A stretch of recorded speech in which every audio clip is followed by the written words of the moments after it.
नमस्कार. आजची गोष्ट निरीक्षण. वैद्यकीय महाविद्यालयातील प्राध्यापकांनी एक दिवस विद्यार्थ्यांची सूक्ष्म निरीक्षण शक्ती आणि किळस शोषण्याची क्षमता पाहण्यासाठी एक प्रयोग केला.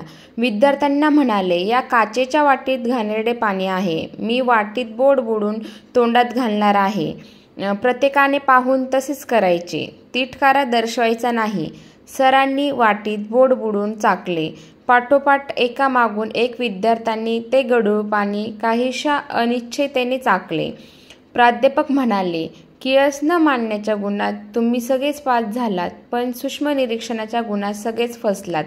मी करतो तसेच तुम्ही करायचे होते.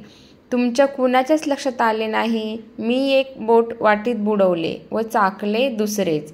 विद्यार्थ्यांच्या चेहऱ्यावरचे फसवले गेल्याचे भाव पाहून प्राध्यापकांनी वाटीतले सर्व पाणी पिऊन टाकले आणि म्हणाले, या पाण्याच्या अपायकारक काहीच नाही आता.